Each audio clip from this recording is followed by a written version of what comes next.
Hi friends, welcome to my channel Sanvi and Shravani's vlogs. ఎలా ఉన్నారు అందరూ?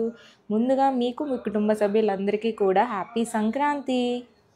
నేను ఎప్పుడు కూడా సంక్రాంతి అన్నది అంటే మన ఇంటి దగ్గర అలా మేము సెలబ్రేట్ చేసుకునే వాళ్ళం అండి. ఫస్ట్ టైం నేనైతే ఇంటి దగ్గర లేకుండా ఉన్నానన్నమాట సంక్రాంతికి. సో మాకు చాలా ఎందుకో ఏదో మిస్సింగ్లా అనిపించింది. బట్ మనం వాటిని ఓవర్కమ్ చేయాలి కదా, పాప కూడా అవన్నీ ఫీలింగ్ అవేమి ఉండకూడదని చెప్పి నేనైతే ఇంట్లోనే కొంచెం ఏదో లైట్గా అలా తెలిసినంతగా నేనైతే సెలబ్రేట్ చేసాము. సో ముందుగానే మేము భోగి ముందు రోజు వెళ్ళి మొత్తం ఫ్లవర్స్, కొబ్బరికాయలు, అలాగే భోగి రోజు భోగి పళ్ళు అన్నీ కూడా కొన్నాం అనమాట వెళ్ళి. సో కొని అన్నీ కూడా రెడీ చేసుకుని ఇలాగ దేవుడి గది అయితే ఇలా రెడీ చేసుకున్నాము. ఉదయాన్నే నేను కొంచెం తొందరగా లెగిచి ఇలా మళ్ళీ బయట చిన్నది ఏదో అలా చిన్న ముగ్గులాగా పెట్టేసి అండ్ ఇలా చిన్న రంగోలీలా వేసాను అంతే. యాక్చువల్లీ కలర్స్ అవి వేద్దాం అనుకున్నాము. బట్ ఆ రోజు నేను ఇలాగా పనసపొట్టు బిర్యానీ అయితే చేశాను. సో ఆ రెసిపీ అయితే మీతో షేర్ చేసుకుందామని చెప్పి నేనైతే స్టార్ట్ చేశాను. బాబాయ్ ఉంటారు కదండి, అతని దాంట్లో ఫుడ్ ఆన్ ఫామ్ బాబాయ్ ఆయన దాంట్లో చూసి చేస్తున్నాను అనమాట. సో ఈ రెసిపీ మీతో కూడా నేను కొంచెం షేర్ చేసుకుందాం అని చెప్పి వీడియో అయితే షూట్ చేశాను. సో లేట్ చేయకుండా ప్రొసీజర్లోకి వెళ్ళిపోదాం. ఈ బిర్యానీకి ముందుగా మనం అయితే ఒక మసాలా అనేది ప్రిపేర్ చేసుకోవాలి. 1 స్పూన్ ధనియాలు, 1 స్పూన్ జీలకర్ర, 1 స్పూన్ సోంపు, అలాగే 1/2 స్పూన్ మిరియాలు, ఒక 3-4 లవంగాలు, అలాగే 2 ఇలాచీ, కొంచెము చిన్న దాల్చిన చెక్క, అలాగే 2 బిర్యానీ ఆకులు వేసుకొని ఫ్రై చేసి దాన్ని పౌడర్ అయితే తర్వాత ఒక హాట్ వాటర్లోని ఆ పనస ముక్కలో చిన్నది పసుపు, సాల్ట్ వేసి అలా ఒక హాఫ్ అన్ అవర్ అయితే ఉంచాలి. తర్వాత మళ్ళీ మనం ఆ హండీలోనే కొంచెం ఆయిల్ వేసి దాంట్లోని బిర్యానీ మసాలాలు అన్నీ కూడా మనము వేసుకొని ఫ్రై చేసుకోవాలి. ఫ్రై చేసుకున్న తర్వాత మనము ముందుగా నానబెట్టుకున్నాం కదా, సో అయితే వాటర్ అయితే స్ట్రెయిన్ చేసేసి పక్కన ఉంచాలి. తర్వాత బాగా ఫ్రై అయిన తర్వాత అందులోకి ఆనియన్స్, టమాటో, అలాగే గ్రీన్ చిల్లీ పొడుగ్గా కట్ చేసి అయితే వేసుకోవాలి.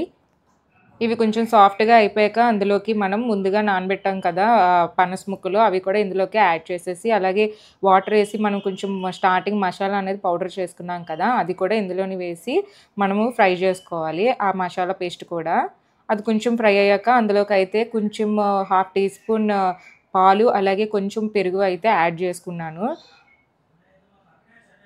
యాడ్ చేసుకున్నాక అందులోనే ఒక టీ కప్‌తో వాటర్ అయితే యాడ్ చేసాము. సో అంటే పనస ముక్కలు అనేవి బాగా చేసిన మిస్టేక్ ఏంటంటే పనస ముక్కల్ని డైరెక్ట్‌గా యాడ్ చేసేసాను. బట్ మా అక్క అయితే ఏం చేస్తదంటే యాక్చువల్‌గా వాటిని ముందుగానే పనస ముక్కలను అయితే బాయిల్ చేసేసి ఆ తర్వాత ఇందులో యాడ్ చేస్తది. సో అలా యాడ్ చేయడం వల్ల ముక్క అయితే సాఫ్ట్‌గా ఉంటుంది. అండ్ మనకు ఆ భయం కూడా ఉండదు. సో నేను చేయడం వల్ల కొంచెం ఎందుకో నాకు ముక్క అయితే కొంచెం గట్టిగా ఉన్నట్టుగా అనిపించింది. బట్ బిర్యానీ టేస్ట్ అయితే చాలా బాగా వచ్చింది.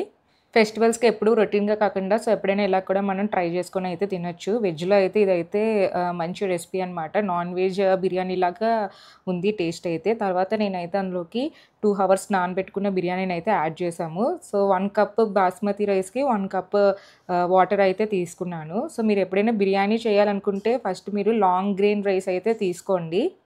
నేను నెక్స్ట్ 1 కప్ బాస్మతి రైస్‌కి 1 కప్ వాటర్ అని చెప్పాను కదా, సో అది కూడా హాట్ వాటర్ అయితే తీసుకోవాలి. హాట్ వాటర్ తీసుకుంటే రైస్ అనేది బాగా కుక్ అవుతుంది. మొత్తం అంతా వేసిన తర్వాత దాంట్లోకి వాటర్ అది యాడ్ చేసేసి సాల్ట్ అది చెక్ చేసుకొని దాంట్లోని కొత్తిమీర, పుదీనా మనము జస్ట్ అలా గార్నిష్‌గా వేసుకొని సో లిడ్ అయితే క్లోజ్ చేసుకోవాలి. ఒక 10-15 మినిట్స్ పట్టిందేమో అంతే నాకు. అండ్ బిర్యానీ అయితే రెడీ అయిపోయింది ఫైనల్‌గా. చూడండి లాంగ్ గ్రెయిన్ రైస్ కాబట్టి సో మీకైతే ఇలా పొడి పొడిగా కనిపిస్తుంది. దట్టు మనం నార్మల్ వాటర్ కాకుండా హాట్ వాటర్ వేయడం వల్ల సో పేస్ట్ అవ్వకుండా వాటర్ అయితే చాలా బాగా వచ్చింది బిర్యానీ కూడా. అండ్ క్వాంటిటీ కూడా మొత్తం మెజర్మెంట్స్ అన్నీ కరెక్ట్‌గా వేయడం వల్ల బిర్యానీ కూడా చాలా బాగా వచ్చింది. నేను పండగ రోజు బిర్యానీ ఒకటే చేయలేదండి. సో దాంతో పాటు గుత్తి వంకాయ కూర, అలాగే ఇంకా బూరెలు, గారెలు ఇలా చాలా రెసిపీస్ అయితే ట్రై చేశామన్నమాట ఆ రోజు నేను. మా హస్బెండ్‌కి అయితే నేను సో మధ్యాహ్నం అయితే ఇలాగ సర్వ్ చేశాను. ఆనియన్స్ అన్నీ ఇలా పెట్టి. సో తనకైతే ఇలా ఇష్టం అనమాట. రెసిపీస్ అన్నీ కూడా పండగ రోజు చాలా బాగా కుదిరాయండి. ఇక్కడ కాకపోతే మా అమ్మాయికేంటంటే ఒకరోజే సెలవిచ్చారు కాబట్టి సో అన్నీ కూడా నేను ఒకరోజే చేశాను. ఇందులోని మా హస్బెండ్ అయితే ఇది గోబీ మంచూరియా అయితే ఆర్డర్ చేశారనమాట. సో అదొకటి మేము ఔట్ సైడ్ నుంచి తెచ్చుకున్నాము. మిగతావన్నీ కూడా ఇంట్లో ప్రిపేర్ చేసినవే. బెంగుళూరులోని స్కూల్స్‌కి, ఆఫీస్‌కి అన్నిట్లికి కూడా సంక్రాంతి ఒక్కరోజే హాలిడే ఇచ్చారు. సో అందువల్లే నేను అన్నీ ఆ సంక్రాంతి రోజే వండాననమాట. ముందు భోగి రోజు కూడా వాళ్ళు సెలవివ్వలేదు పాపకి, అలాగే హస్బెండ్‌కి కూడా. సో మా హస్బెండ్ అయితే ఈవినింగ్ కొంచెం తొందరగా వచ్చారనమాట. ఈవినింగ్ అయితే సెలబ్రేట్ చేసాం మేము. అలాగే ఆ రోజు గారెలు అయితే నేను నైట్ అయితే చేశాను. బూరెలు ఇవన్నీ మార్నింగ్ చేశాను. నైట్ టిఫిన్ కింద గారెలు అలాగే చట్నీ అయితే చేశాననమాట. సో, వచ్చాయి. అలాగే భోగి రోజు కూడా నేను చిన్నగా అయితే షూట్ చేశాను. మా అమ్మాయికి లంగా జాకెట్టు అలాగే ఇలా బ్యాంగిల్స్ అన్నీ వేశాము. భోగి పళ్ళు దొరకడమే చాలా కష్టమైపోయింది. డొక్కయితే 40 రూపీస్ అని చెప్పారు. లాస్ట్ ఫైనల్‌గా అడిగితే 30 రూపీస్‌కి అయితే ఇచ్చారనమాట.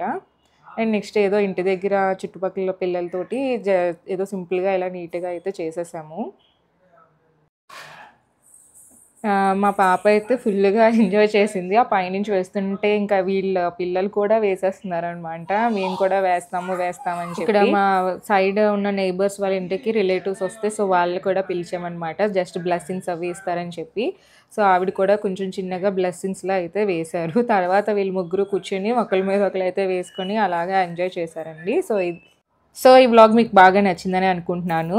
సో, మరిన్ని వీడియోస్ కోసం please like, share and subscribe to my channel Sanvi and Shravani's Vlogs, and please click the bell icon, and please follow on Instagram ID Sanvi and Shravani's Vlogs. Bye friends.